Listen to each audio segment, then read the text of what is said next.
अस्सलामु अलैकुम वरहमतुल्लाहि वबरकातुहू। नाज़रीन, आइए आप सभी का खैर मकदम है मेरा यूट्यूब चैनल MM अकेडमी में। आज फिर मैं हाज़िर हुआ हूँ सहायक उर्दू अनुवादक की अगली सीरीज़ लेकर। इस सीरीज़ में हम आपको बताने वाले हैं 20 अल्फाज के इस्तिलाहात उर्दू, हिंदी और अंग्रेज़ी के, और उर्दू का जुमला हिंदी में ट्रांसलेट करके बताएंगे और हिंदी उर्दू में बताएंगे। यानी 20 ऐसे जुमले भी होंगे जो उर्दू से हिंदी ट्रांसलेशन का भी काम होगा इसमें। इसलिए आप तमाम हज़रात से दरख्वास्त है कि वीडियो को बिल्कुल स्किप नहीं कीजिएगा। और मैं वीडियो को शुरू करने से पहले एक बार फिर आपसे दरख्वास्त करता हूं कि अगर आप अभी भी मेरे यूट्यूब चैनल को सब्सक्राइब नहीं किए हैं तो प्लीज़ एक बार सब्सक्राइब कर लीजिए, लाइक एंड शेयर ज़रूर कीजिए। आइए शुरू करते हैं। जैसा कि आप 1 नंबर में देख पा रहे हैं, सेंडर। इंग्लिश में क्या शब्द आया है? सेंडर। उसको हिंदी में कहा जाता है प्रेषक, और उसकी उर्दू है मुरसल। देखिए, हम लोग को हिंदी भी जानना है, उर्दू भी जानना है और अंग्रेज़ी भी जानना है। सेंडर भेजने वाला, प्रेषक, और उर्दू में मुरसल। प्रेषक हिंदी में प्रेषक और उर्दू में मुरसल।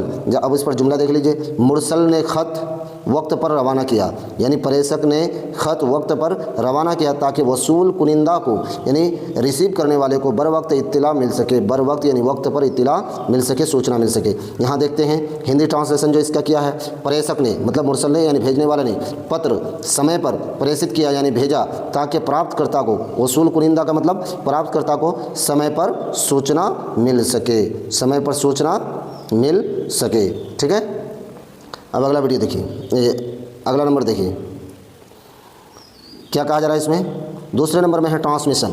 क्या है? ट्रांसमिशन, प्रेषण। हिंदी में प्रेषण, इंग्लिश में ट्रांसमिशन, और उर्दू में है तरसील। उर्दू में क्या है? तरसील। अब इस पर उर्दू जुमला देखिए। तरसील में ताख़ीर के सबब अहम पैगाम वक्त पर नहीं पहुंच सका, यानी ट्रांसमिशन में देरी होने के कारण अहम पैगामात वक्त पर नहीं पहुंच सका। क्या है? प्रेषण में विलम्ब, ताख़ीर का मतलब विलम्ब के कारण, सबब, महत्वपूर्ण, अहम, संदेश, पैगाम। देख रहे हैं एक लफ्ज़ का जो है हिंदी में ट्रांसलेशन हो रहा है। अहम संदेश, पैगाम समय पर नहीं पहुंच सका। ठीक है, फिर एक बार देख लीजिए। तरसील में ताख़ीर के सबब अहम पैगाम वक्त पर नहीं पहुंच सका, यानी प्रेषण में विलम्ब के कारण, ताख़ीर का मतलब विलम्ब के कारण महत्वपूर्ण संदेश, अहम पैगाम समय पर नहीं पहुँच सका, यानी वक्त पर नहीं पहुँच सका। चलिए आगे चलते हैं। 3 नंबर में है ट्रांसमिशन रजिस्टर। क्या है? 3 नंबर में है ट्रांसमिशन रजिस्टर, यानी प्रेषण पंजी। तरसील रजिस्टर यानी ट्रांसमिशन रजिस्टर, जो भेजा जाता है ना, जो भेजने का एक रजिस्टर होता है जिसमें सारा लेखा जोखा लिखा जाता है, उसी को ट्रांसमिशन रजिस्टर या तरसील रजिस्टर कहेंगे, और हिंदी में प्रेषण पंजी कहेंगे। अब जुमला देखिए। तमाम खतूत को तरसील रजिस्टर में इंदराज करना ज़रूरी है, यानी जितने भी खतूत जारी होते हैं, ख़त जारी होते हैं, उनको तरसील रजिस्टर में यानी जारी पंजी में उसको इंदराज करना यानी दर्ज करना ज़रूरी है। अब देखिए, सभी पत्रों को प्रेषण पंजी में दर्ज करना अनिवार्य है। दर्ज करना अनिवार्य, ज़रूरी का मतलब अनिवार्य है, पंजी का मतलब रजिस्टर। ठीक है, आगे चलते हैं। चौथे नंबर में देखिए, फटाफट इसको पूरा करना। 20 नंबर का ही जो है ये उर्दू, हिंदी और अंग्रेज़ी के अल्फाज 20 नंबर तक ही है। Dispatch clerk. क्या है? डिस्पैच क्लर्क, प्रेषक लिपिक। तरसील मुहर्रिर यानी जो खतूत वगैरह भेजने का काम करते हैं उसको डिस्पैच क्लर्क कहते हैं या फिर प्रेषक लिपिक कहेंगे, और उर्दू में तरसील मुहर्रिर कहेंगे। देखिए, लिपिक को, क्लर्क को, लिपिक को मुहर्रिर कहा जाएगा। ठीक है, मुहर्रिर, लिपिक या फिर क्लर्क। उसको अब उर्दू जुमला देखिए। तरसील मुहर्रिर ने तमाम कागजात की जांच करके भेजा, यानी तरसील मुहर्रिर ने तमाम कागज़ की जमा कागजात की जांच करके भेजा। अब इसकी हिंदी देखिए। प्रेषक लिपिक ने सभी दस्तावेज़ों की जांच कर भेजा। कागजात मतलब हिंदी में दस्तावेज़। ठीक है, अब आगे चलते हैं। 5वें नंबर में कह रहा है डिस्पैच्ड। क्या है? डिस्पैच्ड यानी प्रेषित, भेजा जा चुका। मुरसला यानी भेजा जा चुका है, इरसाल किया गया। मुरसला दस्तावेज़ यानी भेजा गया दस्तावेज़ में दस्तखत मौजूद थे, यानी जो कागजात भेज दिए गए उसमें क्या थे? दस्तखत मौजूद थे। अब उसको प्रेषित दस्तावेज़ों में, दस्तावेज़ात ये कागजात या दस्तावेज़ात दोनों मुस्तमल है। दस्तावेज़ों में हस्ताक्षर, दस्तखत का मतलब हस्ताक्षर। ठीक है, हस्ताक्षर मौजूद थे।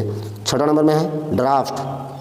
क्योंकि आप किसी भी ऑफिस में काम करने वाले हैं, अगर आपको सहायक उर्दू अनुवादक में बहाली हो जाती है तो आपको किसी ऑफिस में ही काम करना पड़ेगा। ऐसी सूरत में ड्राफ्ट, प्रारूप, मसवदा, ये सब सारी चीज़ों का जो ना नॉलेज होना आपको ज़रूरी है। और इसी यानी ये समझ लीजिए कि सहायक उर्दू अनुवादक के पैटर्न पर ही सारी तैयारी कराई जा रही है आपको। बिल्कुल आप ये ना समझे कि जहाँ तहाँ से उठाकर जो ये तैयारी कराई जा रही है, बिल्कुल नहीं।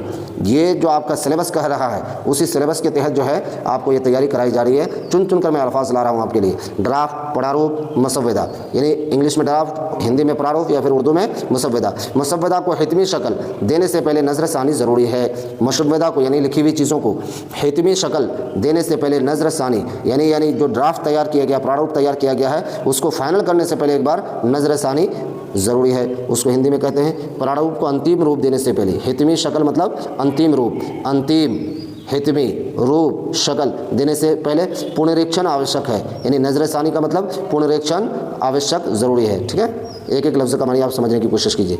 चलिए 7 नंबर में है रजिस्ट्रार। क्या है? इंग्लिश में रजिस्ट्रार, हिंदी में पंजीकार और उर्दू में रजिस्ट्रार। ठीक है, इंग्लिश रजिस्ट्रार, हिंदी में पंजीकार और उर्दू में भी रजिस्ट्रार। रजिस्ट्रार ने तमाम दस्तावेज़ात की तस्दीक की। रजिस्ट्रार ने तमाम दस्तावेज़ात क्या है? दस्तावेज़ की जमा है, की तस्दीक की। क्या है? हिंदी में देखें, पंजीकार ने सभी दस्तावेज़ों की पुष्टि की।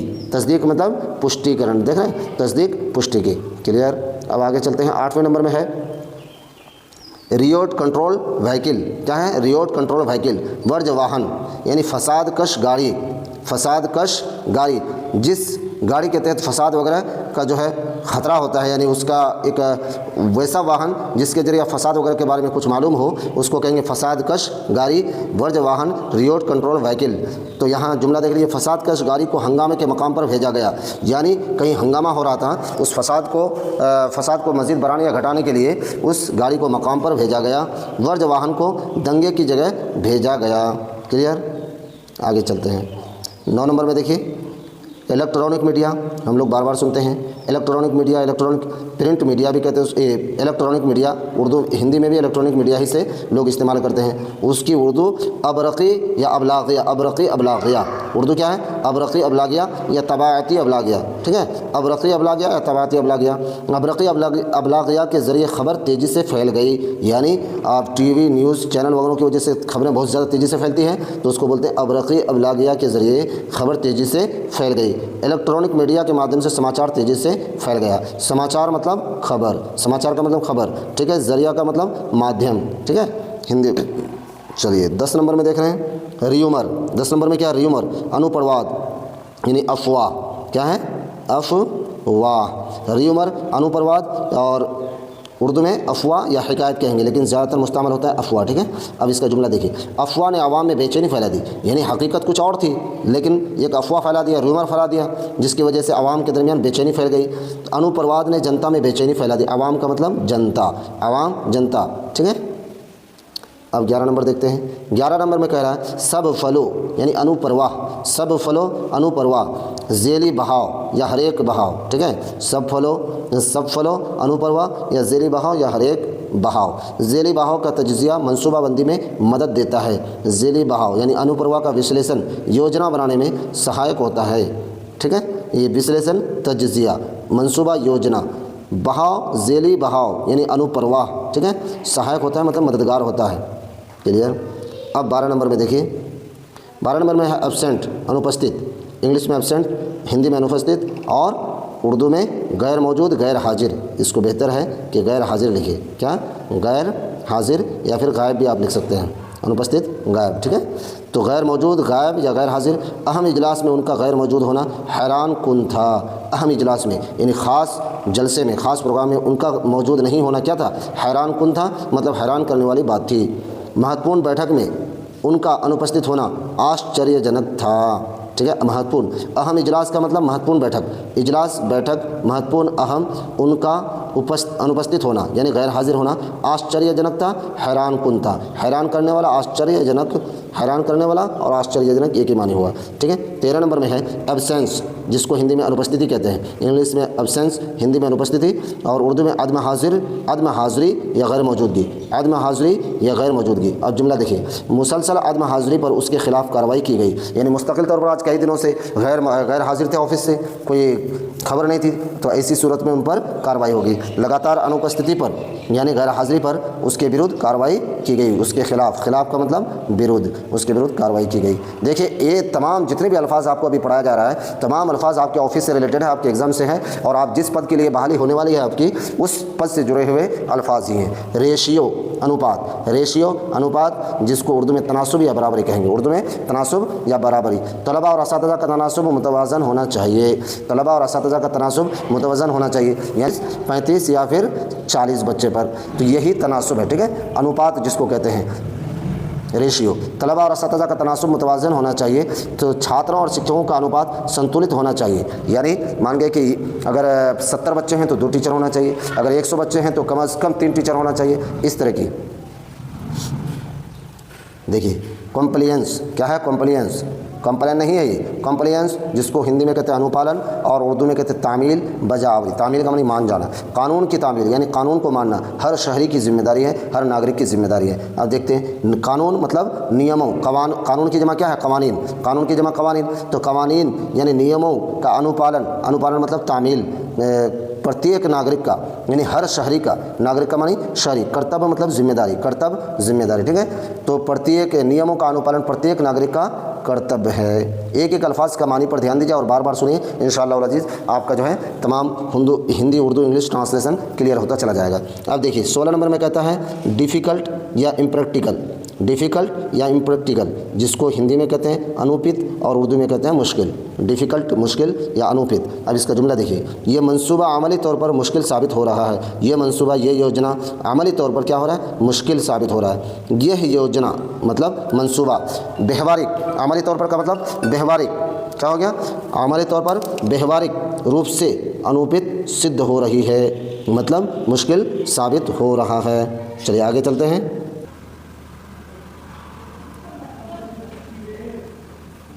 अब देखिए 17 नंबर में कहा जा रहा है, क्या है, अनप्रेसिडेंटेड, अनप्रेसिडेंटेड क्या है, अनप्रेसिडेंटेड। देखिए 17 नंबर में क्या कहा जा रहा है, अनप्रेसिडेंटेड, ठीक है, उसको हिंदी में कहेंगे अनुपूर्व और उर्दू में बेमिसाल या बेनज़ीर, उर्दू में बेमिसाल या बेनज़ीर। जुमला देखिए, उसने एक बेमिसाल कामयाबी हासिल की, उसने एक बेमिसाल या बेनज़ीर कामयाबी हासिल की। अब हिंदी तर्जमा देख लीजिए, उसने एक अनुपूर्व यानी बेमिसाल या बेनज़ीर सफलता, कामयाबी का मतलब सफलता, हासिल का मतलब हो जाता है प्राप्त, हासिल का मतलब प्राप्त, तो ठीक है, उसने एक अनुपूर्व सफलता प्राप्त की मतलब कामयाबी हासिल की। अब 18 नंबर में देख लीजिए, 18 नंबर में कहा जा रहा है पैटर्न या सिक्वेंशियल या पैटर्न जिसको हिंदी में कहते हैं क्रमबद्ध या सिलसिलेवार, क्रमबद्ध या सिलसिलेवार, उसको उर्दू में सिलसिलावार कहा जाएगा या तरतीबवार कहा जाएगा।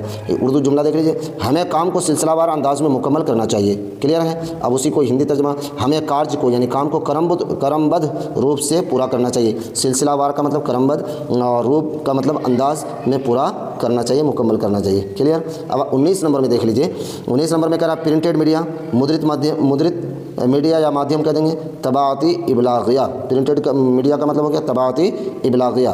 तबाअती इबलागिया अब भी मालूमात का मोतबर ज़रिया है, यानी जो अखबारात छपते हैं ना उसको तबाअती इबलागिया कहेंगे या प्रिंटेड मीडिया कहेंगे। मुद्रित माध्यम अब भी जानकारी का विश्वसनीय स्रोत है, मालूमात का मोतबर ज़रिया, मोतबर का मतलब विश्वसनीय और स्रोत का मानी हो जाएगा ज़रिया, ठीक है।